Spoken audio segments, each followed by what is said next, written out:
I was standing at the altar in the dress I'd chosen for my second chance at love, my hand already resting in his, the officiant just about to begin the vows, when the back doors of the church slammed open, and my three children came sprinting down the aisle screaming for me to stop. 300 guests turned in their seats at once. My son reached me first, out of breath, tears streaming down his face, and said four words that made every single person in that room go silent. Mom, Dad is coming. My name is Theodora. I raised triplets alone for 9 years, believing their father died before they were even born. This is the day I learned that everything I'd been told about his death was a lie. I want to take you back before I explain what happened at that altar, because you need to understand exactly how impossible those four words felt to me in that moment, given everything I had believed to be true for nearly a decade.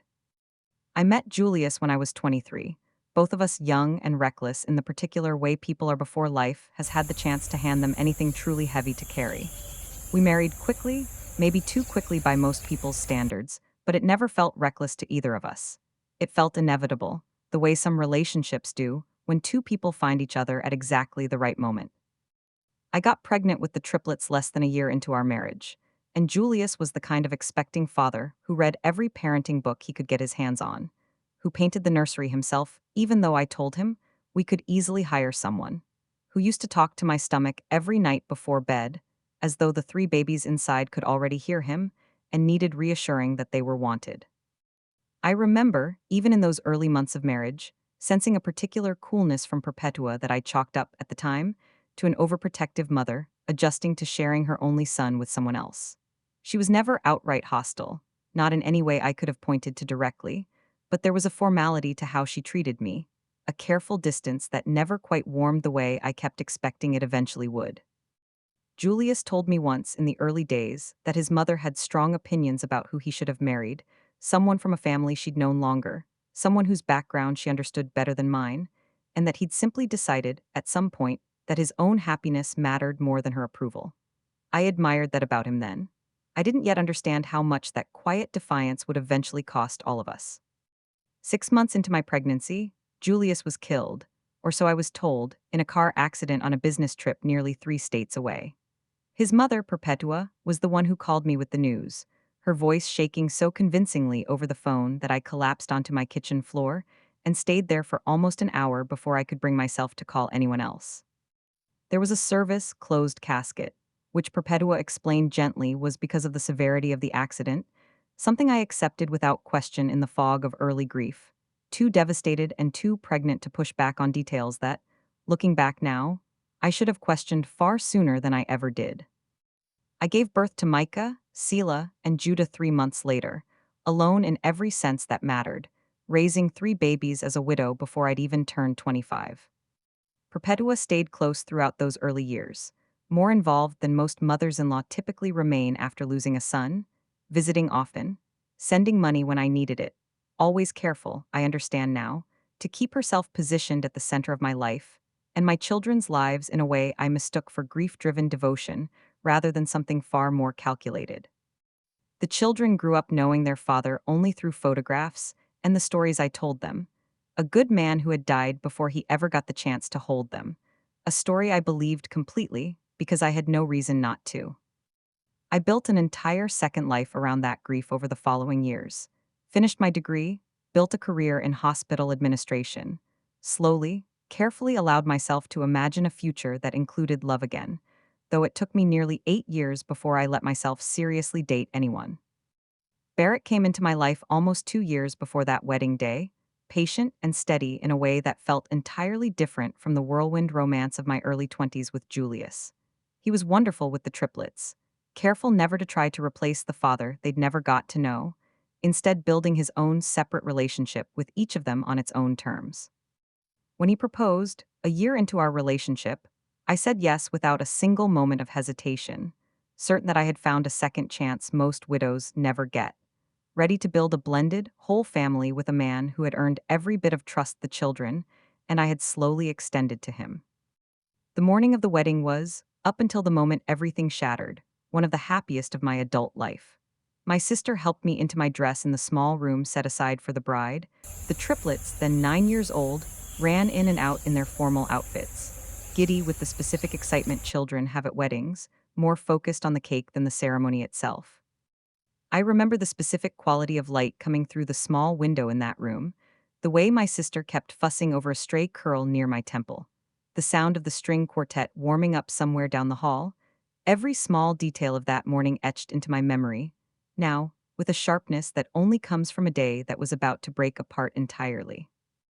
I remember looking at myself in the mirror and thinking, with a kind of quiet disbelief, that I had actually made it through the hardest years of my life and come out the other side whole enough to do this again. I didn't know, standing in that mirror, that 3 days earlier, Micah, the oldest of the triplets by 4 minutes and always the most watchful of the three, had seen a man at their school pickup line who stopped him cold in his tracks. He didn't say anything to me that day, he later admitted, because he wasn't sure what he'd seen, but the man's face had matched, almost exactly, the photographs of their father that sat framed on our living room shelf, aged appropriately for the 9 years that had passed, but unmistakably, uncannily familiar. Micah told his sister Selah first, swearing her to secrecy while he tried to figure out what it meant. And Selah, always the boldest of the three, decided 2 days later, the night before the wedding, that they needed to know more before letting me walk down an aisle toward a different man entirely. What none of us knew yet was that Selah had gone digging through an old box of Perpetua's belongings during a sleepover at her grandmother's house that same night, a box she wasn't supposed to touch, and found something that turned a strange coincidence into something far more urgent. A folder of letters, dated over the span of years, some addressed to me and clearly never delivered, others written in a handwriting she didn't recognize, referencing a man asking, repeatedly, over nearly a decade, for updates on his children, begging for contact, begging to know if I had remarried, if the triplets were healthy, if there was any way to finally see them. Selah, 9 years old and terrified, didn't fully understand what she was reading, but she understood enough to know it meant something was deeply wrong, and she called her brothers that same night from Perpetua's guest room, the three of them piecing together, in whispered phone calls across 2 houses, a story none of them had the full shape of yet but knew, with the specific certainty children sometimes have about the things adults try hardest to hide, could not wait until after my wedding to bring to me. They didn't tell me any of this before the ceremony. They told me later they'd been afraid I wouldn't believe them, afraid Perpetua would find out and make the letters disappear before anyone could see them, afraid that if they waited even one more day, whatever chance existed to stop something enormous and wrong would be gone forever. So instead, 9 years old and terrified, the three of them made a plan of their own, arranged for their older cousin to drive them from Perpetua's house straight to the church, and burst through those back doors in the middle of my wedding, because it was, in their minds, the only moment left where they were certain I would actually stop and listen. I turned from the altar at the sound of the doors slamming open, my hand still resting in Barrett's, and watched my three children running down the aisle in a way that told me immediately something catastrophic had happened, my mother's instinct overriding every other thought in my head before a single word had even been spoken. Micah reached me first, gasping for breath, tears streaming down a face that had gone pale with the effort of getting there in time. "Mom, don't marry him," he managed, and then, before I could even begin to process what he meant, before I could ask him what was wrong, he said the 4 words that emptied every ounce of air from my lungs. "Dad is coming." The entire church went silent in a way I have never experienced before or since. 300 guests frozen mid-breath, Barrett's hand still holding mine, his face shifting from confusion to something closer to alarm as he looked between me and my sobbing children. "What are you talking about?" I said, my voice barely functioning, crouching down instinctively to be at their level despite the wedding dress pooling around me on the church floor. "Baby, your father died before you were born. You know that." "No, he didn't," Selah said, pulling a worn folder from inside her jacket, hands shaking as she held it out to me. "I found letters, Mom, at Grandma Perpetua's house. He's been writing for years. He's alive. He's coming here right now. He called Micah's phone 20 minutes ago and said he was on his way." I want to tell you I processed that information calmly, that I stood up with some measure of composure and handled the moment with grace. I didn't. I sat down, right there on the church floor in my wedding dress, 300 guests watching, my hands shaking so badly I could barely open the folder Selah had handed me. The letters inside were unmistakably real, dated across nearly a decade, the handwriting consistent throughout, each one more desperate than the last, references to court dates I had never been told about, custody attempts that had apparently been blocked before I ever learned they existed. A man begging, year after year, simply to know if his children were safe. Barrett knelt down beside me, his own face a mixture of shock and something more complicated, the specific look of a man realizing that whatever was unfolding was far larger than anything he could help me solve by simply standing beside me at an altar. Theodora, he said quietly, what do you need right now? Tell me what you need.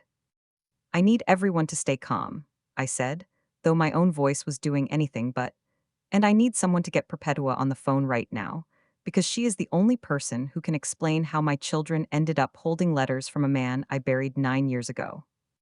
Perpetua, it turned out, was already in the building, seated in the third row in a pale blue dress, and the moment Judah, the quietest of the triplets, pointed her out from where she sat frozen among the guests, I understood, with a horror that settled into my bones slower than the shock had, that she had known this entire time, had sat through this wedding knowing exactly what her grandchildren had discovered the night before, and had said nothing, hoping, I can only assume, that the ceremony would finish before any of it caught up with her.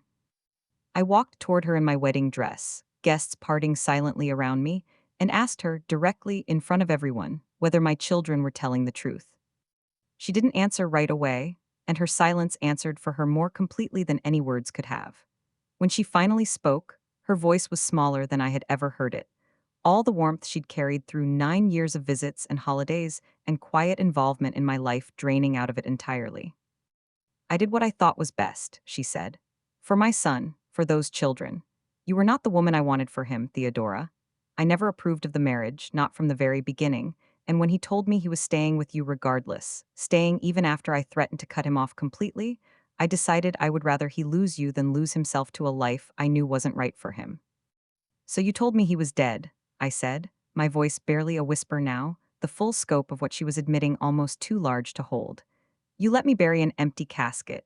You let my children grow up believing their father chose to die rather than know them.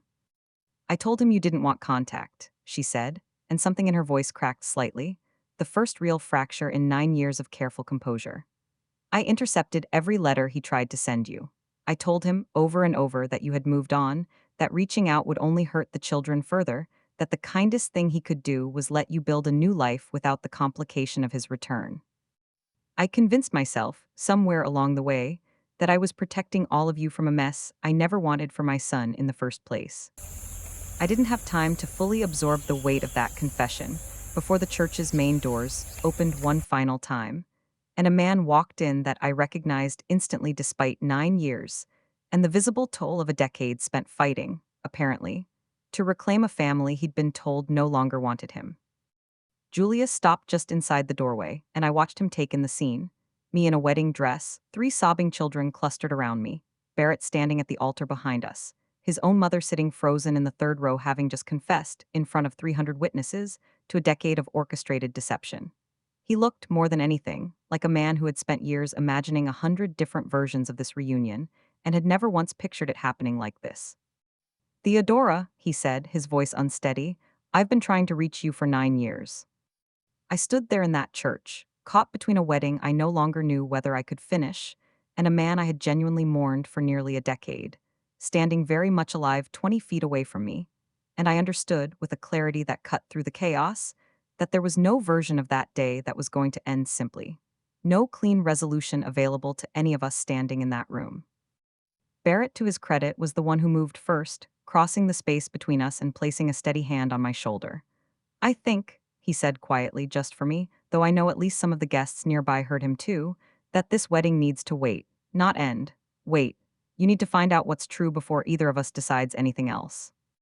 I have never been more grateful for a man's composure than I was for his in that exact moment, because he could have reacted with hurt or anger, could have made the moment about his own upended day. And instead, he simply stepped back and gave me room to face what needed facing. The rest of that afternoon unfolded away from the guests, who were quietly ushered out by my sister and Barrett's brother, while the people who actually needed to be in that room stayed behind, myself, my children, Julius, Perpetua, and eventually, once I trusted myself to speak with him calmly, Barrett as well. Julius told his side across nearly 2 hours, corroborating almost everything the letters had already shown. The accident that had actually happened, a serious one but survivable, followed by a long recovery during which Perpetua had controlled almost all outside communication, had told him, while he was still weak and disoriented in the weeks after the crash, that I had asked for space, that I didn't want him reaching out until he was fully healed.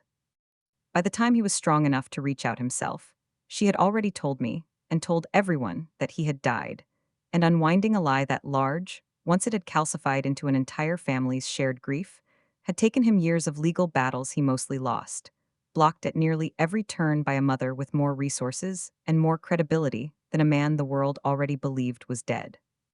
He told me about the years that followed with a rawness that was hard to sit through, the lawyers he could barely afford, the private investigator he'd hired at one point who'd confirmed I was alive and well and remarried, information that had devastated him precisely, because he still believed at that point that I simply didn't want him back in our lives. He described writing letter after letter he had no way of knowing would ever reach me, each one addressed to a woman he assumed had made a conscious choice to leave him behind, never once suspecting that the choice had never actually been mine to make. He'd stopped trying to reach the children directly 2 years ago. He admitted, convinced by that point that continuing to push would only cause them more confusion and pain, a decision he said he now regretted more than almost anything else in his life, because it meant 9 years had passed with the children, never knowing there was anything to search for at all. I don't fully know, even now, how much of what Perpetua did came from genuine, misguided love for her son, and how much came from something colder, a need for control she'd never fully examined in herself. What I know is that 9 years of my life, and my children's entire lives, had been built on a foundation she alone had decided to lay, without ever once considering that the people most affected by that decision might have wanted the chance to choose for themselves. I didn't marry Barrett that day. I didn't call off our engagement either. What I did, in the weeks that followed, was something slower and far more complicated than either a wedding or a clean ending. I gave my children the space to begin building an actual relationship with the father they'd been told they lost, supervised carefully at first, then more naturally as trust developed on its own timeline. Micah, true to his watchful nature, was the most cautious of the three, taking months before he let himself be fully open with a man he'd spent 9 years believing was gone. Selah, the one who had found the letters in the first place, seemed to move through her own anger toward Perpetua and her cautious hope about Julius almost simultaneously, holding both at once in a way that struck me as remarkably mature for a 9-year-old. Judah, the quietest, warmed to his father the fastest of the three, content simply to have him present without needing to process the years of absence out loud the way his siblings did. I gave myself space to grieve a decade I could never get back, 9 years of a marriage that had technically never actually ended, alongside a genuine, hard-won love with Barrett that I wasn't ready to abandon simply because the ground beneath it had shifted so suddenly. There were nights during those first few months when I genuinely didn't know which parts of my life were still standing and which had crumbled entirely. When grief for the 9 years I'd lost with Julius tangled together with a stubborn, persistent love for the man who had knelt beside me on that church floor and told me to take whatever time I needed. Where all of this eventually leads, I still don't fully know. Julius and I have talked, carefully, about what a co-parenting relationship looks like now that he's back in his children's lives, though neither of us has pretended that 9 lost years simply dissolve because the truth finally came out. Barrett has been patient in a way I don't think I could have asked of many people, giving me the room to sort through a family history that got appended in a single afternoon, without pressuring me toward any particular ending. Perpetua, for her part, has not been welcomed back easily into any of our lives, and I suspect some of what she broke that day may never be fully repaired, no matter how much time passes. What I've learned, in the months since that wedding that never quite happened, is that grief built on a lie doesn't stop being real grief just because the lie eventually surfaces. It simply becomes a different, more complicated kind of pain, one that has to make room for anger and relief, and hope all at the same time. I spent 9 years mourning a man who spent those same 9 years fighting, unsuccessfully, to reach the family he'd been told no longer wanted him. And reconciling those two realities, the mourning and the fighting, has been harder than any single wedding day ever could have prepared me for. If you're carrying a story in your own family that doesn't quite add up, a detail that's never made complete sense, I hope you find the courage, the way my children did, to ask the harder question instead of letting a comfortable version of the truth sit unexamined. Tell me in the comments where you're watching from tonight, and if you've ever discovered that someone you loved was hiding something for reasons they believed were protective. I hope you found your own way through the complicated space that follows. Subscribe to Black Hope so you never miss the next story, and if this one left you holding your breath, send it to someone who needs a story like this tonight. I'll see you in the next one.